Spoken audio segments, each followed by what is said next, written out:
नमस्कार, न्यूज़ 11 भारत में आपका स्वागत है। मैं हूं आपके साथ अमन। बुलेटिन की शुरुआत करते हैं।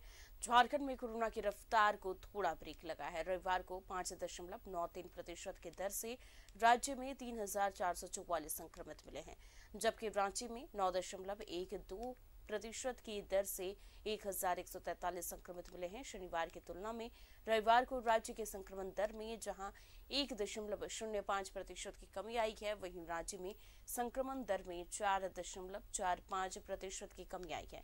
वहीं रविवार को कोरोना से 6 लोगों की जान गई है। इनमें जमशेदपुर के 4, जबकि कोडरमा और कोटा के 1-1 की जान गई है। वहीं राज्य के 8 जिलों में 100 से अधिक मरीज मिले हैं। इसके साथ ही राज्य में एक्टिव मरीजों की संख्या बढ़कर 23,328 पर पहुंच गई है, जबकि 120 लोग स्वस्थ भी हुए हैं। उधर रांची स्थित सीएम आवास में दूसरे दिन 16 संक्रमित मिले हैं। इनमें ड्राइवर, माली, प्यून और कैंटीन स्टाफ शामिल हैं। संक्रमितों के मिलने के बाद मुख्यमंत्री आवास में विजिटर्स के आने पर रोक लगा दी गई है। शनिवार को भी सीएम की पत्नी और बच्चे समेत 5 पॉजिटिव पाए गए। उधर धनबाद सैनिक स्कूल में एंट्रेंस देने आए 21 छात्र संक्रमित हैं। परीक्षा से पहले की गई जांच में सभी बच्चों में संक्रमण की पुष्टि हुई है। बच्चों में हल्के लक्षण के कारण अभिभावकों के साथ होम आइसोलेशन में भेज दिया गया है। रविवार को मिले संक्रमितों को रांची में 1,143, पूर्वी सिंहभूम में 542, रामगढ़ में 232, धनबाद में 199, बोकारो में 186, पश्चिमी सिंहभूम में 140, देवघर में 135 और पलामू में 129 मरीज मिले हैं।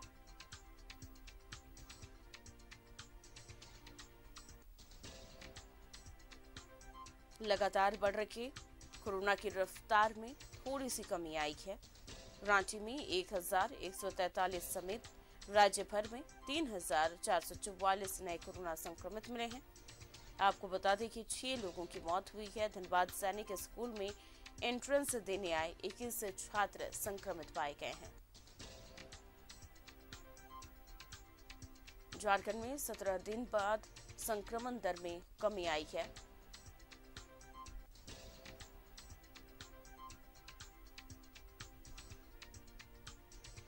रांची में 1,143 संक्रमित, जमशेदपुर में 542 संक्रमित, पलामू में 129।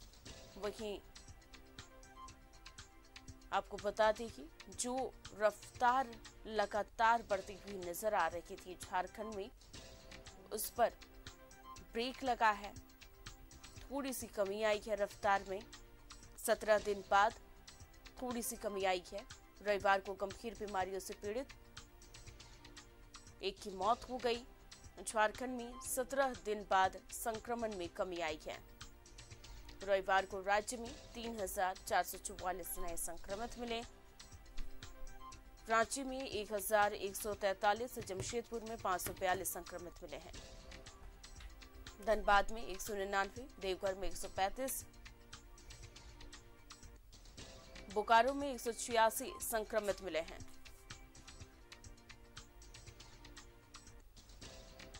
इस खबर पर ज्यादा जानकारी के लिए हमारे साथ हमारे संवाददाता जमशेदपुर से प्रभात हमारे साथ जुड़े हुए हैं। प्रभात, कहीं ना कहीं ये कहा जा सकता है जो रफ्तार कोरोना की बढ़ती जा रही थी उस पर ब्रेक लगा है और थोड़ी सी कमी आई है। देखिए अमन, अगर हम ये बात ब्रेक तो पूरी तरह हम नहीं बोल सकते, लेकिन थोड़े से आंकड़े कम हुए। लेकिन परसों के आंकड़े अगर हम देखेंगे पूर्वी सिंहभूम के, तो 1,000 पार है। और पूरी कोल्हान के अगर हम देखें तो कोल्हान के 1200 के आसपास पूरे कोल्हान से आए थे। तो पूरे कोल्हान में चाईबासा भी अब विस्फोट करने लगा। कोरोना पॉजिटिव की संख्या में लगातार वृद्धि हो रही। जो पिछले जो दूसरे लहर थी उसमें उतने पॉजिटिव नहीं आ रहे थे, चाहे वो सरायकेला की बात करें या कोल्हान की बात करें।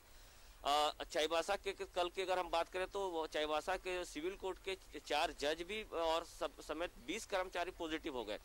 तो पॉजिटिवों की संख्या तो हो रही है, लेकिन थोड़ी रफ्तार जरूर कम हुई। अगर पूर्वी सिंहभूम की बात करें तो कल 542 पॉजिटिव केस मिले थे, लेकिन 4 लोगों की मौत हुई, जिसमें 2 महिला 2 पुरुष। ये चिंता का विषय है जी, क्योंकि पहले अगर हम बोले आज से 15 दिन पहले तो कोरोना पॉजिटिव मिल रहे थे, कहीं 1, कहीं 2, कहीं 5, 7 ऐसे मिले थे, मौतें नहीं हो रही थी। लेकिन अब मौत भी होने लगी। ये कहीं ना कहीं डराने और चौंकाने वाले हैं अमन, क्योंकि अगर हम 2-3 दिनों की बात करें तो लगातार 2 मौतें पूर्वी सिंहभूम में हो रही है और कल 4 मौतें हो गई है। तो ऐसे में हम ये कह सकते हैं कि जो दूसरी लहर की जो हम लोग जो ने देखा कि किस तरीके से आदमी ने दूसरी लहर में कितने जाने गए, कितने लोग पॉजिटिव हो रहे थे, वो स्थिति उत्पन्न ना हो जाए। हालांकि स्वास्थ्य विभाग अपनी तरफ से जितने भी जगहों हो, चाहे वो बाजार हो चाहे अन्य जगहों पर, माइक के माध्यम से लोगों को समझाने का प्रयास कर रहा है, प्रशासन समझाने का प्रयास कर रहा है। लेकिन थोड़ी सी कमी जरूर आई है पॉजिटिव केसों में, लेकिन और इसे कमी लाने की जरूरत है ताकि जो हम दूसरी लहर में हम लोगों ने जिस तरीके से देखा था वो देखना नहीं मिले।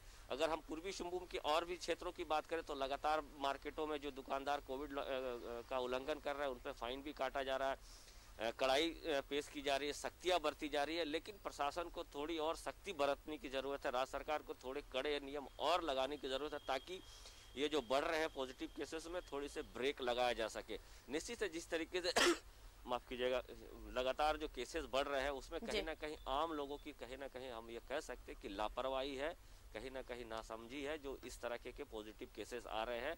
और जो पॉजिटिव केसेस आ रहे हैं सबसे ज्यादा अगर हम पूर्वी सिंहभूम में जमशेदपुर की बात करें, 3 जो इलाके हैं जो वो सबसे ज्यादा हॉटस्पॉट बना है, मानगो, कदमा, सोनारी और टेलको, ये 4 जगह हैं जहां पॉजिटिव केसेस सबसे ज्यादा पाए जा रहे हैं। और एक तरह से कहे तो हॉट स्पॉट बना हुआ, यहाँ से हर दिन 50 से ऊपर पॉजिटिव केसेस आ रहे हैं, एक दिन तो 100 पार कर जा रहे हैं। तो ऐसे में इन क्षेत्रों में ज्यादा जागरूकता की जरूरत है। हालांकि जो इंसिडेंट कमांडर है घर घर जाकर लोगों के सैंपल भी ले रहे हैं, जांच भी कर रहे हैं और ये कम से कम लोगों को बता रहे हैं कि जी बिल्कुल, क्योंकि लोगों को जागरूक किया जा रहा है और जिला प्रशासन जो है वो लगातार अपनी तरफ से पूरी कोशिश कर रही है।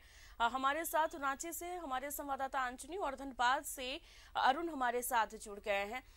अंजनी, अगर देखा जाए क्योंकि रांची में सबसे ज्यादा संक्रमण लोग मिले और ये रांची में संक्रमण दर में जो है 4.45% की कमी आई है। हाँ देखिए, यदि पूरे आंकड़े आप देखेंगे अमन, तो कहीं ना कहीं 17 दिनों के बाद जो है कोरोना पॉजिटिव मरीजों की संख्या में गिरावट दर्ज की गई है।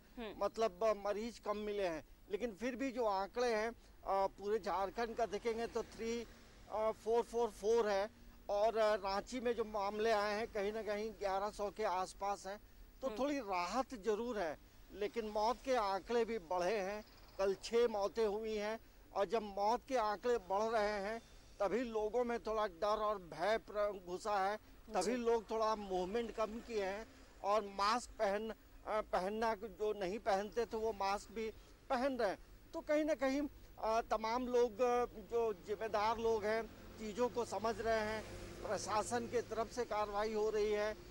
तमाम हमारे जो आप लोग तमाम जब खबरें पढ़ती हैं तब आप लोग सभी से अपील करती है, तो इन चीज़ों का असर अब शहर में पूरे प्रदेश में दिखाई दे रहा है।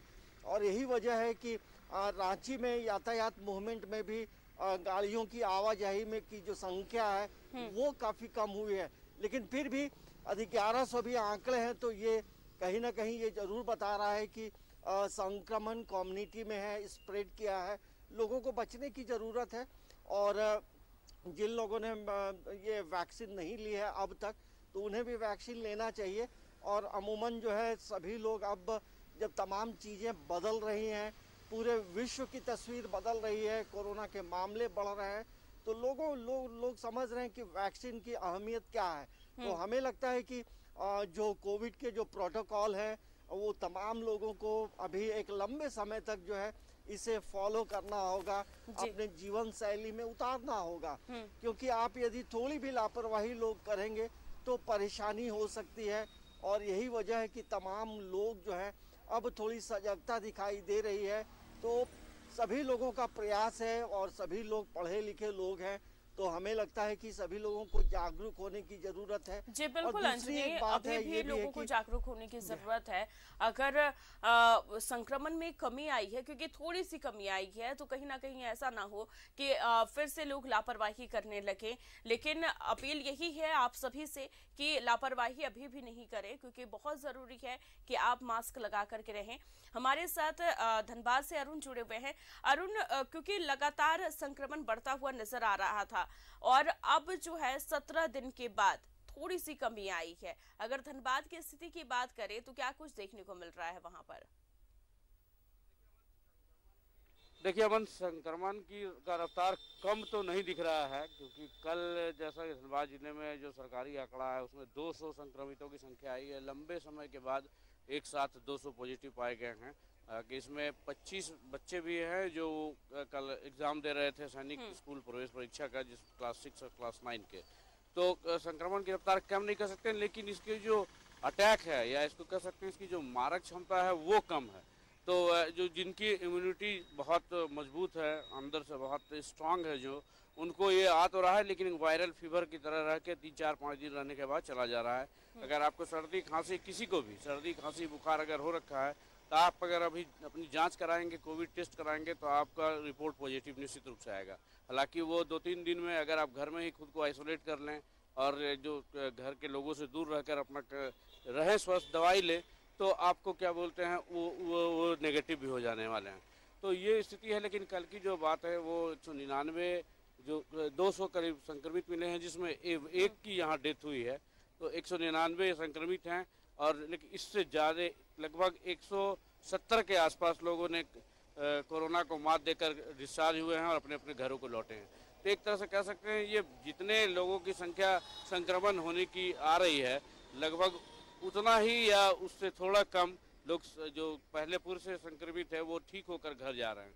तो ये संक्रमण की रफ्तार कम नहीं हुई है, लेकिन लापरवाही जो है वो रफ्तार बढ़ा रही है। और जो जिस स्थिति धनबाद के कोयलांचल के बाजारों और सड़कों की देखा जा रही है, इतने अपीलिंग के बाद, प्रशासन के इतने अभियान चलाने के बावजूद लोग बेखौफ बगैर मास्क के घूमते देखे जा सकते हैं।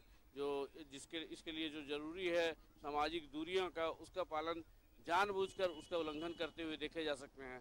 और ऐसे नज़ारे आपको करीब जितने छोटे छोटे हाट मंडियां हैं, खास करके अभी से थोड़ी देर बाद जब सब्जी मंडियों में भीड़ लोग जुटेगी, कल ये संडे में देखने को मिला था, तो वहाँ पे इसका खुलेआम उल्लंघन होता हुआ देखा जा सकता है। तो जी बिल्कुल अरुण, क्योंकि अभी भी लोग जो है लापरवाही कर रहे हैं, क्योंकि अगर संक्रमण में बढ़ोतरी देखी गई है तो कहीं ना कहीं लोगों की लापरवाही यहाँ पर साफ देखी गई थी।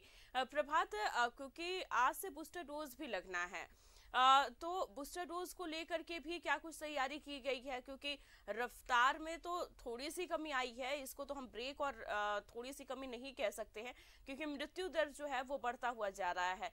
तो आज से बूस्टर डोज भी लग रहा है।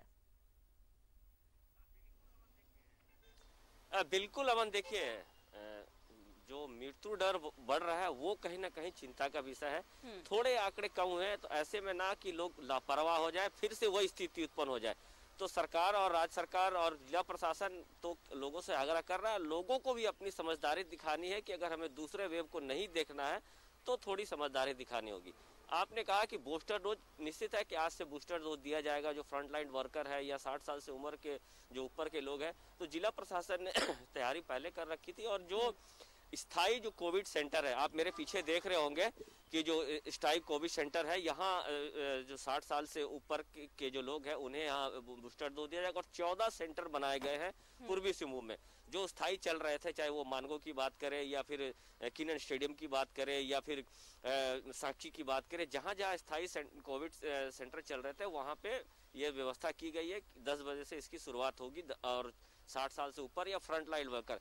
नियम जो है अमन वो पिछले वाला है। अगर आपने दोनों डोज ले रखा है और आपकी उम्र 60 साल से ऊपर हो गई है, तो आपने जो पिछले बार जो नंबर आपने दर्ज कराया था वो नंबर और आधार आपको लेकर आना होगा। वो वहां पर वेरीफाई होगा कि हाँ आपने ये नंबर ले लिया है और आपका 9 महीना उससे ऊपर हो गया है, तभी जाकर वो आपको बूस्टर डोज देंगे। जो फ्रंटलाइन वर्कर है उनके लिए भी वही नियम है, लेकिन उनको वो आधार कार्ड या पोर्टल में बुक करने की जरूरत नहीं, क्योंकि चाहे वो हॉस्पिटल में काम करने वाला डॉक्टर्स हो, नर्सेस हो, उनके लिए ये नियम नहीं है। लेकिन वो उनको भी आज से डोज दिया जाएगा। और 14 सेंटर बनाए गए हैं। मानगो के गांधी मैदान में वहाँ है, किरण स्टेडियम में है, साक्षी गर्ल्स हाई स्कूल, ये 14 सेंटर में लोग जो 60 साल से ऊपर है वो जाके टीका ले सकते हैं। प्रशासन ने उसकी व्यवस्था कर रखी है। और निश्चित है कि अब आज इसका ये देखने को भी मिलेगा कि लोग कितने एक्टिव है, कितने लोग यहाँ पर पहुँच रहे हैं, कितने लोग टर्न अप हो रहे हैं। और निश्चित है कि जब बूस्टर डोज की बात आ रही है तो जो लोग जो 60 साल के ऊपर के जो बुजुर्ग हैं वो निश्चित है यहाँ पहुँचेंगे, चाहे उनके परिवार के लोग यहाँ लेके पहुँचेंगे, ताकि जिस तरीके से ये कहा जा रहा था कि बूस्टर डोज लगाने से जो अब की जो महामारी जो तीसरी लहर आ रही है, जिस तरीके से पूरे देश में लगातार आंकड़े बढ़ रहे हैं, वो कहीं ना कहीं डरा रहे हैं। तो ऐसे में जो 60 साल से ऊपर के लोग व्यक्ति है जो गंभीर बीमारी से जूझ रहे हैं, वो जरूर पहुंचे सेंटर में और सेंटर में पहुंचकर अपना बूस्टर डोज ले, ताकि आप जी प्रभात, बिल्कुल, क्योंकि अगर आप किसी गंभीर बीमारी से ग्रसित हैं तो बहुत जरूरी है कि आप बूस्टर डोज लें, क्योंकि 60+ वाले को आज से बूस्टर डोज मिल रहा है और उसी फोन नंबर पर जाकर के आप वहां पर ऑन स्पॉट जाकर के आप रजिस्ट्रेशन करवा सकते हैं और फिर बूस्टर डोज ले सकते हैं। आप सभी हमारे साथ बने रहिए, हम यहाँ पर छोटे से ब्रेक के लिए रुक। तो झारखंड में लगातार कोरोना के मामले बढ़ते जा रहे हैं, लेकिन कहीं ना कहीं शनिवार के मुकाबले अगर बात की जाए तो रविवार को संक्रमितों की संख्या में थोड़ी सी कमी आई है। हमारे साथ सभी संवाददाता बने हुए हैं धनबाद, जमशेदपुर और रांची से। अंजनी, क्योंकि अगर बात की जाए, क्योंकि शनिवार की तुलना में कहीं ना कहीं रविवार को देखा जा रहा है कि संक्रमितों की संख्या में कमी आई है थोड़ी सी, लेकिन मृत्यु दर तो बढ़ रहा है और वो डराने वाला है। हाँ देखिए, मतलब शनिवार के आंकड़े को यदि हम रविवार से तुलना करते हैं तो संक्रमण का जो मरीजों की संख्या में कमी जरूर आई है, लेकिन आप यदि ग्रोथ रेट देखेंगे तो 0.087% है और मृत्यु दर जो है 1.38% है। तो कहीं ना कहीं मौत के आंकड़े जो बढ़ रहे हैं वो चिंता की बात जरूर है। और ऐसे में जो कई तरह की बीमारियों से ग्रसित हैं उन्हें अपने घरों में रहना चाहिए। यदि आप बाहर निकल भी रहे हैं, डॉक्टर के पास जा रहे हैं, तो पूरे प्रिकॉशन के साथ आप घर से बाहर निकले और बेवजह इधर उधर अभी भी लोगों को घूमने की जरूरत नहीं। देखिए पूरे झारखंड में देखेंगे अमन तो 23,000 के करीब जो है वो अभी भी एक्टिव केसेस हैं और उसमें सबसे ज़्यादा रांची में 8,328 के करीब एक्टिव केसेस हैं। अन्य जिलों में भी है और पूरे प्रदेश के सभी जिलों में आप देखेंगे एक्टिव केसेस कहीं कम है, कहीं ज़्यादा है। तो हमें लगता है कि प्रिकॉशन जो है सबसे पहली बात होती है, पहली प्राथमिकता होती है। आप तमाम तरह के प्रिकॉशंस जरूर लें। और प्रशासन की बात करें, स्वास्थ्य विभाग की बात करें, तो तमाम चीज़ों को लेकर एक अलग तरह से नेटवर्क बनाकर तमाम चीज़ों को व्यवस्थित भी किया गया है ताकि किसी को परेशानी भी नहीं हो। लेकिन सबसे बड़ी राहत की बात यह है कि अभी जितने भी मरीज हैं, अधिकांश मरीज जो है होम आइसोलेशन में हैं, तो बहुत गंभीर इस बार का कोरोना नज़र नहीं आ रहा है।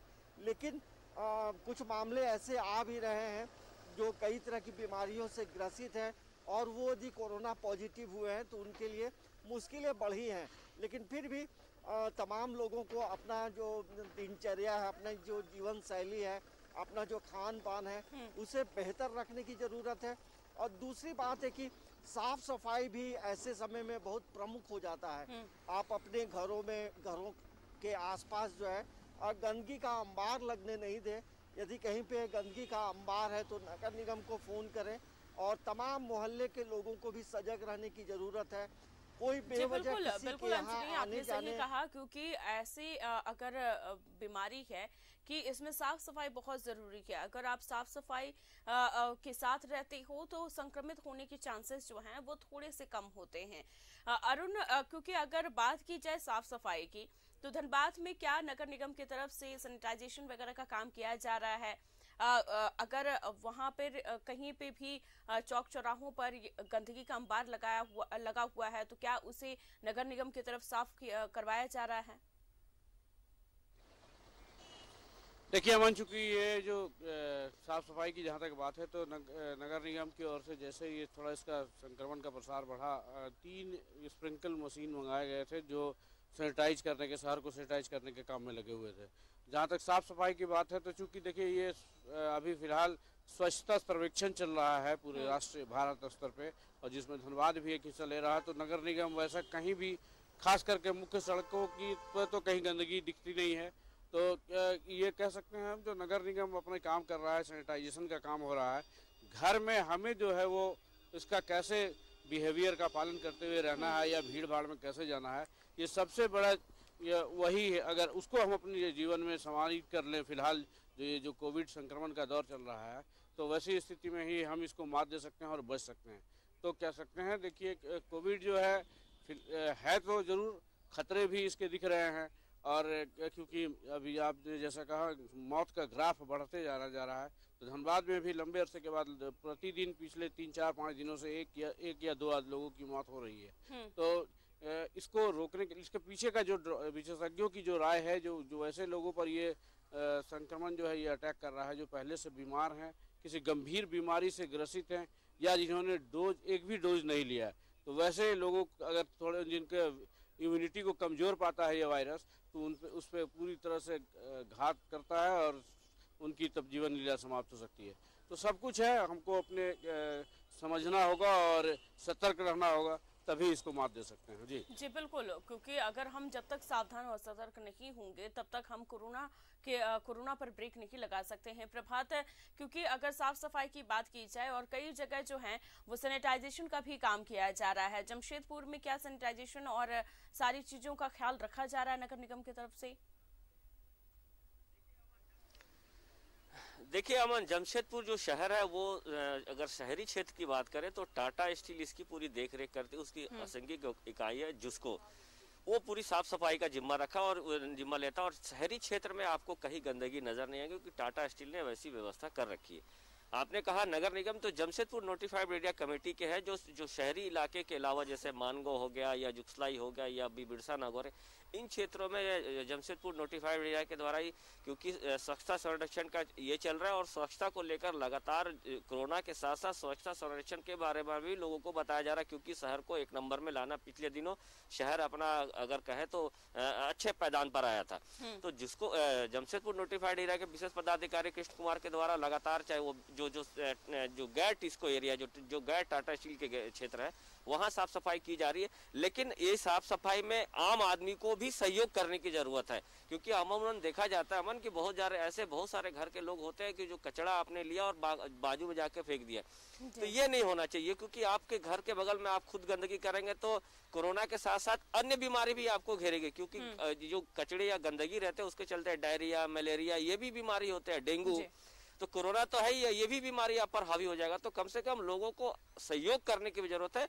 सैनिटाइजेशन की बात की तो माफ कीजिएगा, सैनिटाइजेशन अभी यहाँ अगर हम बोले तो शहरी क्षेत्र में तो नहीं हो रहा, ना ही ग्रामीण क्षेत्र में हो रहा। वैसे कार्यालयों में अभी उस तरीके से अगर हम कहें तो बहुत ज्यादा पैमाने पर पॉजिटिव नहीं आ रहे। वैसे कार्यालयों को सैनिटाइजेशन किया जाता है, रोड को तो दूसरी लहर में किया जा रहा था, लेकिन सैनिटाइजेशन नहीं किया जा रहा। लेकिन साथ ही साथ अगर हम कहें जो उपायुक्त कार्यालय है, सीनियर एसपी कार्यालय है, इन कार्यालयों में नियम बहुत कड़े कर दिए। जो लोग भी आ रहे हैं उन्हें मास्क पहनना पड़ रहा है, सैनिटाइजेशन हाथ में करके जाना पड़ता है, और तब जाके सामाजिक दूरी भी पालन करता है। तो ये सरकारी अफसरों में, कार्यालयों में तो नियम पालन किए जा रहे हैं, लेकिन जो और सब जगह है, बाजारों में या फिर मॉल्स में, वहाँ इतनी कड़ाई से नियम नहीं लिए जा रहे हैं, नहीं पालन किए जा रहे हैं। तो उसी का नतीजा है जो लगातार आ रहे हैं। जिस तरीके से अभी चर्चाएं हो रही थी कि खान पान पे सबसे ज्यादा ध्यान रखना है, तो क्योंकि खान पान का भी ध्यान रखना है और सारी चीजों का ध्यान रखना है, तभी जाकर के आप संक्रमित होने से बच सकते हैं। अंजनी, क्योंकि देखा जा रहा है क्योंकि सीएम हाउस में भी कोरोना विस्फोट हुआ है, 16 लोग और संक्रमित मिले हैं, तो कहीं ना कहीं अभी भी डरने की लोगों को जरूरत है। और लोग अभी भी, अगर देखा जाए, अगर आप बाहर निकलते हैं तो अभी भी कई लोग ऐसे हैं जो लापरवाही कर रहे हैं, मास्क नहीं लगा रहे हैं और खुलेआम वो घूम रहे हैं, उनको डर नहीं है। अगर आप उनसे पूछ भी दें कि आपने मास्क क्यों नहीं लगाया है, तो उनका ये जवाब होता है कि हमें कोरोना से डर नहीं है, हमें कोरोना से कोई इफेक्ट नहीं होगा। हाँ, देखिए कुछ ऐसे लापरवाह लोग मतलब रांची में भी मिलेंगे, पूरे भारत में मिलेंगे, जो कोरोना को चैलेंज करते हैं, तो वैसे लोग भुगतते भी हैं। लेकिन इस बार जो अभी जो कोरोना की जो तीसरी लहर है, उसमें आम से लेकर खास लोग भी जो है उसके संक्रमित हो रहे हैं। तो सभी लोगों को यही है कि बचने की ज़रूरत ज़रूर होती है और बहुत ज़्यादा मीटिंग या भीड़ भाड़ में जाने की ज़रूरत नहीं है। पार्टी में अभी अवॉइड करें तो ज़्यादा बेहतर है। तो प्रिकॉशन सबसे पहला स्टेप है, और उसके बाद तमाम तरह की जो चीज़ें हैं, आप जब सजग रहेंगे तो आपको फिर आगे कोई परेशानी नहीं होगी। तो हमें लगता है कि जो लोग नहीं पहन रहे हैं तो उसके लिए प्रशासन भी अब पूरे प्रदेश में अभियान भी चला रहा है। यदि गाड़ी चलाते हुए यदि आप मास्क नहीं पहने तो फाइन भी कट रहे हैं। तो फाइन देने वालों को तब बुद्धि आती है कि हमें एक 10 रुपये का मास्क, 20 रुपये का एक मास्क जो है अपने चेहरे पे जरूर लगाना चाहिए। और मैं तो कई बार कहा हूं कि सभी जगह भी चेकिंग अभियान चलाया जा रहा है और हिदायत भी दी जा रही है जब पुलिस कर्मियों की तरफ से या फिर जो भी लोग हैं वो हिदायत दे रहे हैं कि आप मास्क जरूर पहनिए। अरुण, धनबाद की अगर बात की जाए तो सैनिक स्कूल में एंट्रेंस देने आए 21 छात्र संक्रमित निकले हैं। देखिए, ये मैंने बताया कल ऑल इंडिया सैनिक स्कूल एंट्रेंस एग्ज़ाम थे जिसमें क्लास 6 और क्लास 9 में एडमिशन के लिए बच्चों का यहाँ पे एक मात्र धनबाद जिले में एक सेंटर बनाया गया था GGPS स्कूल में। वहाँ पे कल 2 से 5 बजे के बीच में उनकी सेशन थी जिसमें परीक्षा देना था उनको, और वो बच्चे पहुँचे भी। 282 में से 18 बच्चे बताया जा रहे हैं अनुपस्थित थे। तो ये जो एग्जामिनेशन जो कंडक्ट जो करा रहे हैं उनका ये स्पष्ट रूप से निर्देश था दिल्ली से ही कि एग्जामिनेशन में जाने से पहले सभी बच्चों को थर्मल स्कैनिंग और ट्रूनेट या रैट जो तुरंत रिजल्ट दे दे उससे टेस्ट करानी थी। और अगर वो संक्रमित मिलते हैं तो उनके लिए एक आइसोलेशन कमरा रखा जाए, वहीं पे वो रहेंगे। अगर बच्चे उसके बाद बच्चों से पूछा जाएगा अगर वो एग्ज़ाम देना चाहते हैं तो एग्ज़ाम देंगे या फिर उनके गार्जियन को उनको सुपुर्द करके आगे का जो भी है होम आइसोलेशन या जैसे जो स्वास्थ्य विभाग जो निर्देश देगा उसके तहत काम करना है। तो इसी कड़ी में कल जांच के दरमियान क्लास 6 के 18 बहुत जरूरी है। अगर आपको सर्दी या फिर खांसी या फिर फीवर आ रहा है तो आप पहले डॉक्टर से मिलें और फिर होम आइसोलेट हो जाएं, तब आप जल्दी रिकवर कर सकते हैं। आप सभी का बहुत बहुत शुक्रिया। झारखंड में कोरोना की रफ्तार लगातार बढ़ती जा रही थी लेकिन उसमें थोड़ा सा ब्रेक लगा है और ये ब्रेक लगा नहीं है क्योंकि थोड़ी सी कमी आई है। इसमें लापरवाही अभी भी आपको नहीं करनी है, अभी भी सावधान और सजग रहने की जरूरत है क्योंकि आप सावधान और सजग रहेंगे तो हम बहुत जल्दी ही कोरोना पर लगाम लगा लेंगे और संक्रमित होने से बच सकते हैं। क्योंकि हम भी आपसे यही अपील कर रहे हैं कि आप मास्क लगाएं, सैनिटाइजर यूज करें, बहुत जरूरी है। स्वास्थ्य विभाग भी बार बार आपसे यही अपील कर रहा है। फिलहाल मुझे दे इजाजत, नमस्कार।